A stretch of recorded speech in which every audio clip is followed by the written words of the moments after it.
अस्सलाम वालेकुम everyone and welcome to my vlog. आज के व्लॉग में आपके साथ बहुत ही अच्छे budget friendly kitchen organizing tips share करूंगी, क्योंकि मैं ख़ुद भी इन टिप्स को फॉलो कर चुकी हूं और क्योंकि मैं बहुत ज़्यादा अपने किचन पे बजट इन्वेस्ट नहीं करना चाहती थी, तो मैं चाहती थी छोटी छोटी प्रोडक्ट्स ऐसी ख़रीद लूँ जिनसे मेरा किचन और जो भी मेरी सर्विंग की चीज़ें हैं वो ऑर्गेनाइज लगें। ये मैं रोटियों के लिए लेकर आई थी और ये मुझे 500 में मिल गया था। ये बहुत अच्छा रहता है, जो हमारे स्क्वायर वाले रोटियां रखने के जो होते हैं बॉक्सेस, उनसे ये मुझे बहुत बेहतर लगता है। स्ट्रेनर में लेकर आई थी चाय वाला, क्योंकि वो टूट चुका था। और उसके साथ साथ मैं ये जो है ना वो शीशे के जार्स लेकर आई थी, 3 का सेट, और ये मुझे बड़ा अच्छा सिर्फ 1200 रुपीज़ का मिल गया था। क्योंकि मैं चाय के लिए टी, कॉफ़ी और ग्रीन टी का जार सेट करना चाह रही थी, लेकिन क्योंकि वो जो सेट मिलता है 3 का टी कॉफ़ी वाला, वो इतने एक्सपेंसिव लगे हुए हैं तकरीबन हर जगह 5 to 6,000 के। तो जो लोग कम बजट में अपने किचन को डेकोरेट करना चाहते हैं, उनके लिए मेरे ख्याल से ये आइडियल ऑप्शन है कि आप इस तरह के ग्लास जार्स ले लें। मेरा मशवरा ये है कि हर चीज़ को बहुत फैंसी दिखाने के लिए ज़रूरी नहीं है कि आप बहुत ज़्यादा बजट इन्वेस्ट कर दें और उसके बाद ही वो चीज़ एक्सपेंसिव और फैंसी नज़र आए। थोड़ी सी चीज़ों में, थोड़े से प्रोडक्ट्स में और कम पैसों में बजट में रहते हुए भी आप अपने छोटे छोटे कॉर्नर्स को फैंसी दिखा सकते हैं और अच्छा सा मेकओवर कर सकते हैं। यहाँ पर जो मेरे पुराने चाय की पत्ती के और चीनी के जार्स थे वो कुछ इस तरह के दिखते थे, लेकिन मैंने बस थोड़े से पैसे इन्वेस्ट करके उनको थोड़ा सा चेंज किया है और ये शीशे वाले जार्स लिए हैं जो मुझे बहुत महंगे नहीं पड़े। हमेशा हमारे साथ ऐसा होता है कि जब हम किचन के लिए कोई भी नई चीज़ लेकर आते हैं तो हम हमेशा उसे रख के और बार बार सेट करके देखते हैं कि वो कैसी लग रही है। तो यहाँ पर जब मैंने जार्स रखे थे तो फिर मैं सोच रही थी कि ये कैसा लग रहा है, ये कैसा लग रहा है, लेकिन फिर मुझे फाइनल लुक अपना जो मैं चाह रही थी वो मेरा अचीव हो गया। और इस तरह से मैंने चीनी पत्ती और टी बैग्स जो ग्रीन टी वाले थे उनके जार्स चेंज कर दिए। इसी तरह हम अक्सर देख रहे होते हैं ये डबल टेप वाले जो हुक्स होते हैं किचन के लिए, ये काफ़ी इफ़ेक्टिव रहते हैं। पहले तो मैं सोच रही थी कि मैं इनको लूँ, काफ़ी अरसे तक सोचती रही, लेकिन फिर मैंने फाइनली डिसाइड किया और मुझे 300 रुपीज़ का बड़ा अच्छा 6 हुक्स का पैकेट मिल गया। तो उसके बाद सबसे पहले तो मैंने उसे अपनी टाइलों पर लगाया, क्योंकि अक्सर वो वाली चीज़ें इस कॉर्नर में मैं रोटियां बना रही होती हूँ, तो रोटी बनाने से रिलेटेड जो चीज़ें हैं मैं चाहती हूँ कि वो मुझे यहाँ पे मौजूद मिलें। क्योंकि वो मेरी शेल्फ़ पे पड़ी होती थी तो काफ़ी ज़्यादा गन मचता था, लेकिन हुक्स लगा लिए मैंने दीवार पे, तो उसके बाद से वो काफ़ी सेटल्ड और ऑर्गेनाइज लग रही हैं। इसके साथ साथ रोटी के लिए सिलिकॉन का मैंने ये मैट दराज से ऑर्डर किया था और ये भी मुझे 299 रुपीज़ का पड़ा, जो कि 299 रुपीज़ में मुझे मेरे ख्याल से 2 मिल गए थे, जो कि मुझे काफ़ी कॉस्ट इफ़ेक्टिव लगा। ऑल्दो इसका साइज़ मुझे इतना बड़ा नहीं मिला जितना कि मुझे पिक्चर में नज़र आ रहा था, लेकिन मेरे रोटी कॉर्नर के लिए ये बिल्कुल परफेक्ट था। इस पे बहुत अच्छी रोटी बेली जाती है और बहुत ही परफेक्ट बनती है, स्टिक भी बिल्कुल नहीं होती। इसके साथ आपके किचन के शेल्फ्स पे अक्सर ऐसे प्रोडक्ट रखे होते हैं जो बार बार यूज़ होते हैं और बार बार वॉश होते हैं। तो वॉश करने के बाद सबसे बड़ा मसला ये होता है कि इनका पानी जो है वो शेल्फ्स पे पड़ा रह जाता है और इससे मैं बहुत तंग होती हूँ। जब मुझे पानी शेल्फ्स पे पड़ा नज़र आता है तो फिर ये मुझे मेरी किचन को काफ़ी अनऑर्गेनाइज्ड लुक देता है और अनक्लीन लुक देता है।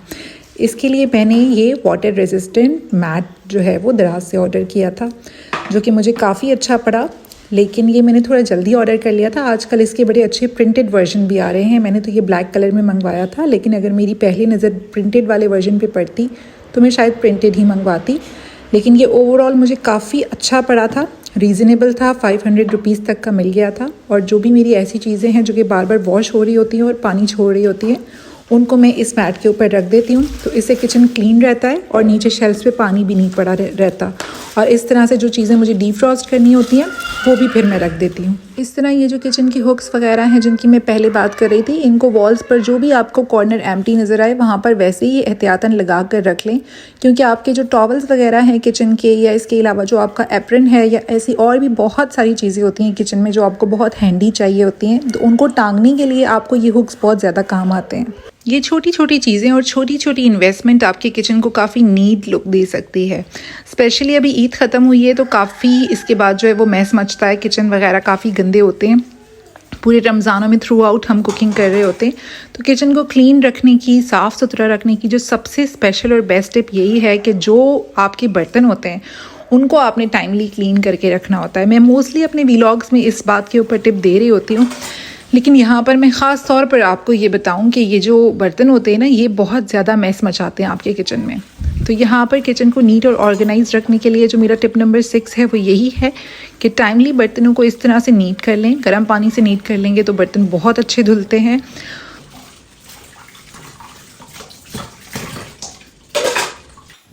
किचन को ऑर्गेनाइज और हसल फ्री रखने के लिए जो भी आपकी ग्रॉसरी और जो भी चीज़ें हैं ना, उन्हें हमेशा बल्क में बाय कर लें। ये टिप मुझे काफ़ी इफ़ेक्टिव लगा है। रमज़ानों में काफ़ी दौरान ऐसा भी हुआ था जब मैं जो बल्क में चीज़ें थी, प्याज आलू वगैरह, वो नहीं लेके आई तो मुझे जो है दरमियान में जल्दी में हपड़ दपड़ में वो चीज़ें मंगवानी पड़ती थी। और फिर किसी एक जगह में ऐसा होता है कि वो चीज़ें आपको ठीक नहीं मिलती, तो इसीलिए मैं बल्क में जो है ना हमेशा प्याज आलू और ऐसी चीज़ें जो ख़राब कम होती हैं वो ज़्यादा क्वांटिटी में, यानी 5 kg की क्वांटिटी में ला के पहले से रख देती हूँ। इसी तरह से चिकन, गोश्त और कीमा भी हमेशा मैं जो है ना वो ज़रा ज़्यादा क्वांटिटी में ला के और उसके पैकेट्स बना के रख देती हूँ। तो यहाँ पर हमारा जो 2 की फैमिली है, यानी 2 हम मियाँ बीवी और 2 हमारे बच्चे हैं, तो मैं तकरीबन 2 से 3 मुर्गियाँ लेती हूँ। डिपेंड करता है कि हमारे घर में गेस्ट आने हैं या नहीं। इस दफ़ा मैं 2 मुर्गियाँ लाई थी, जो मैंने छोटी कम वज़न की 1.5 किलो मुर्गी ली थी और उसमें जो बोनलेस वाले पीसेस थे वो मैंने अलग करवा दिए थे।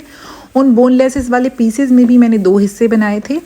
एक हिस्से को मैंने थोड़ा सा मसाला लगा के, जिसमें मैंने हल्दी, धनिया और टिक्का मसाला, साथ नमक और लहसुन अदरक का पेस्ट, ये मिला के मसाला लगा के रख दिया था। तो जब भी मुझे कोई ऐसी चीज़ जैसे शवारमा रोल्स बनाने हैं या कोई भी ऐसी चीज़ पिज़्ज़ा वगैरह बनाना है, तो मैं ये चंक्स निकाल कर इनकी चिकन को गला लूँगी और ये बहुत आसानी से कुक हो जाते हैं। दूसरी साइड पे मैंने कम मसाले वाली यानी कम मिर्चों वाली चिकन जो है उसको मैरिनेट करके रख दिया था फॉर किड्स। और एक साइड पे जो बिल्कुल बोनलेस चिकन थी ना, बग़ैर किसी मसाले के, वो मैंने रख दी थी। कभी अगर मेरा चाइनीज़ वगैरह बनाने का मूड हुआ तो फिर मेरा प्लान है कि मैं इस वाले पैकेट को यूज़ करूँगी। कीमा रखने के लिए मैंने ये वाले डब्बे इस्तेमाल किए थे, क्योंकि हम जो मियाँ बीवी या बच्चों के लिए जो भी कीमा एक पोर्शन में बनता है वो मैंने पोर्शन साइज़ बना के रख लिए थे। इस डब्बे में मैंने कीमा डाल के तकरीबन 1 पाव के करीब, और उसका भी मैंने जो है ना वो हाफ़ कर दिया था बीच में से, यानी आधा पाव कीमा जो है वो हो गया था। कभी अगर मुझे ज़्यादा बनाना हुआ, अक्सर मैं कीमा किसी सब्ज़ी के साथ बनाती हूँ तो मैं कीमा कम ही यूज़ करती हूँ, ताकि मेरा जो 1 किलो अगर मैंने कीमा लिया है तो मेरा 4 दफ़ा में महीने में मतलब यूज़ हो जाता है।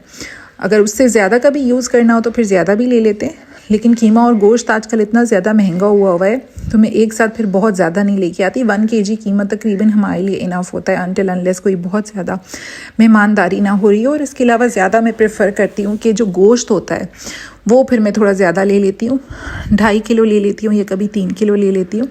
और उसको भी मैं एक साथ बनवा के अच्छी तरह से, जो गोश्त का जो रान वाला पार्ट होता है, वो साफ़ सुथरा जो पार्ट होता है, उसमें बहुत ज़्यादा हड्डी और चर्बी वगैरह नहीं होती। गोश्त मैं हमेशा ख़ुद लेने जाती हूँ और गोश्त वाले को मैं सही से समझाती हूँ जो मुझे बीफ का जो रान वाला पोर्शन है वो दें बना के। उसके अलावा मैं उसमें हड्डी कम रखवाती हूँ और चर्बी मैं बिल्कुल साफ़ करवा देती हूँ। तो वो मैं एक साथ सारा वॉश करवा के इसके भी मैं 8 से 9 पैकेट्स बना के रखती हूँ। तो जब भी मुझे कुक करना होता है तो मैं जो है ना वो किसी सब्ज़ी के साथ कुक करती हूँ। और इसके अलावा जब मुझे चावल बनाने होते हैं तो मैं गोश्त ज़रा ज़्यादा क्वांटिटी में लेती हूँ, और जो हड्डियाँ साथ होती हैं ना वो फिर मैं चावलों वाले गोश्त में रखती हूँ। तो मैं पैकेट पे पहले से मेंशन कर देती हूँ कि ये हड्डी वाला गोश्त है या ये बिल्कुल सादा गोश्त है। तो हम में से अक्सर लोग मीट तो ले आते हैं, लेकिन फिर हमें उसकी यूटिलाइजेशन समझ में नहीं आ रही होती कि हमने कब किस क्वांटिटी में कितना बनाना है। तो इस तरह से अगर पोर्शंस बनाकर बंदा रख ले गोश्त के, कीमे के और चिकन के, तो फिर हमारी जो रोज़मर्रा की कुकिंग है वो काफ़ी ज़्यादा आसान हो जाती है। मैं जानती हूँ आप में से बहुत सारे लोग इस बात को जानते भी होंगे, लेकिन वो लोग जो नहीं जानते और जिनको ऑर्गेनाइजिंग में मुश्किल पेश आ रही है, वो फिर मेरी इस वीडियो को फॉलो करके काफ़ी कुछ सीख सकते हैं। यहाँ पर चिकन में से बोनलेस निकालने के बाद जो बाकी चिकन मेरा बच गया था उसके मैं पैकेट्स बना के रख रही हूँ। चिकन के जो पैकेट्स बनते हैं उसमें भी ये हिसाब किताब करना ज़रूरी होता है कि अगर आपको पुलाव वगैरह बनाना है तो उसमें आपको कौन से पीसेस चाहिए। अक्सर लेग पीसेस वगैरह हम पुलाव के लिए यूज़ कर रहे होते हैं। और इसी तरह जब आपने चिकन का कोई सालन बनाना है या कोई कढ़ाई बनानी है तो उसमें आपने कौन सी वाली चिकन यूज़ करनी है। तो जो भी मैं पैकेट्स बनाती हूँ वो उस हिसाब से ही बनाती हूँ कि कौन से वाले मैंने सालन के लिए बनाए हैं और कौन से मैंने चावलों के लिए बनाए हैं। साथ साथ पैकेट्स के ऊपर अगर ज़रूरत हुई तो मेंशन भी कर देती हूँ, ताकि ऑन द स्पॉट जब मुझे कुकिंग करनी हो और जब मैं पैकेट्स बाहर निकालूँ तो मुझे उसको यूज़ करने में मसला ना हो। तो यहाँ पे किचन के लिए जो प्रोडक्ट्स हमें ख़रीदनी थी वो भी फ़ाइनल हो चुके हैं और इसी तरह फ्रीज़र प्रैप के लिए जो चिकन और मीट वगैरह हमें रखना था वो भी फ़ाइनल हो गया है। अब उसमें से वो चीज़ें जो मुझे कुकिंग के लिए यूज़ करनी है या फ़ौरी तौर पर मुझे बच्चों के लिए कुछ बना के रखना है, स्पेशली मैं कबाब वगैरह ज़रूर बच्चों के लिए बना के रख देती हूँ। और इस दफ़ा क्योंकि मेरी डिलीवरी का टाइम काफ़ी करीब है तो मैंने सोचा है कि बल्क में मैं जो आलू और चिकन के कबाब हैं वो बना के रख दूँ, तो वो मैं साथ चढ़ा रही हूँ। इसके अलावा कोई और चीज़ें जो मुझे बनानी है उसके लिए मैं प्याज वगैरह थोड़ी सी ज़्यादा क्वांटिटी में काट के रख रही हूँ। तो फिर इस दफ़ा मेरा प्लान यही है कि मैं मील प्रेप वगैरह थोड़ा ज़्यादा करके रख लूँ, क्योंकि पीछे से अगर मैं हॉस्पिटल में होती हूँ या ज़रा मेरा टाइम लंबा होता है, वैसे नॉर्मली जो मेरा सी सेक्शन है वो जल्दी कंप्लीट हो जाता है और 2 से 3 दिन में मैं डिस्चार्ज होके वापस से घर आ जाती हूँ। और पीछे से क्योंकि मेरी मदर और सिस्टर भी आ रहे हैं तो फिर इतना होपफुली मसला नहीं होगा कुकिंग वगैरह का। इवन देन जब घर की जो औरत होती है उसको घर की चीज़ों का ज़्यादा पता होता है कि बच्चे क्या खाते हैं और हस्बैंड क्या खाते हैं, पीछे से कोई भी आए तो उसको वो अरेंजमेंट देखने में थोड़ी सी मुश्किल पेश आती है। इसीलिए कुकिंग से रिलेटेड वो चीज़ें जो मैं अपने तौर से मैनेज कर सकती हूँ वो ज़रूर मैं करके रख लूँगी और बाकी काम फिर जो पीछे से जो भी लोग घर में होंगे वो फिर मैनेज कर रहे होंगे।